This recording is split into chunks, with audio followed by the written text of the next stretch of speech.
بسم اللہ الرحمن الرحیم۔ السلام علیکم۔ خلیفہ ہارون الرشید کی ایک لونڈی تھی جو نہایت ہی کلوٹی اور بدصورت تھی۔ ایک دن خلیفہ نے لونڈیوں کے درمیان اشرفیہ لٹائی۔ سب لونڈیاں اشرفیہ چوننے لگی، مگر وہ بدصورت لونڈی ہی کھڑی رہی اور خلیفہ کے چہرے کی طرف دیکھتے رہی۔ کسی نے پوچھا کہ تو اشرفیہ کیوں نہیں لوٹاتی ہے؟ اس نے کہا کہ ان لوٹنے والیوں کا مقصد اشرفیہ ہے اور میرا مطلوب اشرفیوں کا مالک ہے۔ خلیفہ نے اس کی اس بات کو پسند کیا اور اپنی مقربوں میں داخل کر لیا اور بہت سا مال عطا کیا۔ دوسری بادشاہوں کو یہ خبر پہنچی کہ ہارون الرشید ایک سیاہ فام لونڈی پر عاشق ہو گیا۔ خلیفہ کو یہ بات معلوم ہوئی تو اس نے تمام بادشاہوں کے پاس اپنے آدمی بیچ کر ان کو اپنے پاس جمع کیا۔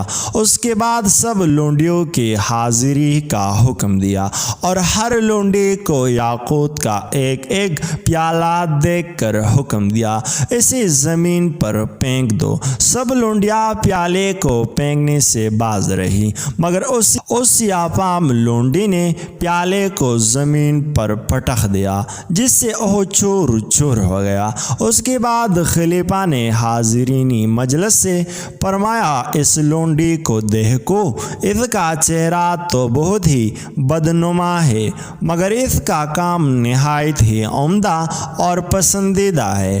پھر خلیفہ نے اس لونڈی سے مطالبہ کیا کہ تو نے پیالہ کیوں توڑ ڈالا؟ اس نے دس بدس عرض کیا، حضور نے مجھے اس کے توڑنے کا حکم دیا، پس میں نے دیکھا کہ اس کے توڑنے میں خلیفہ کے خزانے میں کمی ہوگی اور اس کے نہ توڑنے میں خلیفہ کی حکم میں نقصان ہوگا، اور خزانے میں نقصان واقع ہونا بہتر ہے، اس لیے کہ اس صورت میں خلیفہ کی حکم کی حرمت اور توقیر باقی رہتی ہے۔ دوسرے میں نے دیکھا کہ پیالہ کے توڑنے میں لوگ مجھے مجنونہ کہے گے اور نہ توڑنے میں نافرمان کہلاؤ گی، اور مجھے مجنونہ کہلایا جانا نافرمان لقب پانے سے زیادہ محبوب ہے۔ سب بادشاہوں نے لونڈی کی اس فعل پر تحسین و تفریح کی اور خلیفہ کو اس کی محبت میں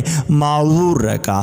حضرت سیدنا ابراہیم اجری کبیر رحمۃ اللہ علیہ نے فرمایا، سردیوں کے دن تھے، میں مسجد کے دروازے کے قریب بیٹھا ہوا تھا کہ میرے قریب سے ایک شخص گزرا جس نے 2 گدڑیاں اڑا رکھی تھی۔ میرے دل میں یہ بات آئی کہ شاید یہ ان میں سے ہے جو بھیک مانگنی ہے۔ کیا ہی اچھا ہوا تھا اگر یہ اپنے ہاتھ سے کما کر کھاتا۔ جب میں سویا تو خواب دیکھا کہ میرے پاس 2 فرشتے آئے، مجھے بازو سے پکڑا اور اسی مسجد میں لے گئی۔ میں نے دیکھا کہ قریب ہی ایک شخص 2 گدڑیاں اڑائے سو رہا ہے۔ جب اس کے چہرے سے گدڑی بٹھائی گئی تو میں حیران رہ گیا کہ یہ وہی شخص ہے جو میرے قریب سے گزرا تھا۔ فرشتوں نے مجھ سے کہا کہ اس کا گوشت کھاؤ۔ میں نے کہا، میں نے تو اس کی غیبت نہیں کی۔ کہا، کیوں نہیں؟ تیرے نفس نے اس کی غیبت کی اور تو نے اس کو حقیر جانا اور اس سے ناخوش ہوا۔ حضرت سیدنا ابراہیم اجری رحمۃ اللہ علیہ فرماتے ہیں کہ پھر میری آنکھ کھول گئی، خوف کی وجہ سے مجھ پر لرز طاری ہو گیا۔ میں مسلسل 3 دن اسی مسجد کے دروازے پر بیٹھا رہا، صرف فرض نماز کے لیے وہاں سے اٹھتا میں دعا کرتا رہا کہ مجھے وہ شخص دوبارہ نظر آ جائے تاکہ میں اس سے معافی مانگ سکوں۔ 1 اور ماہ بعد وہ پھر اسرار شخص اسی حال میں نظر آیا کہ اس کی جسم پر 2 گدڑیاں تھیں۔ میں نے فوراً اس کی طرف لپکا، مجھے دیکھ کر وہ تیز چلنے لگا، میں بھی اس کے پیچھے ہو لیا۔ جب مجھے محسوس محسوس ہوا کہ شاید میں اس کے قریب نہ پہنچ سکوں گا اور یہ مجھ سے دور چلا جائے گا۔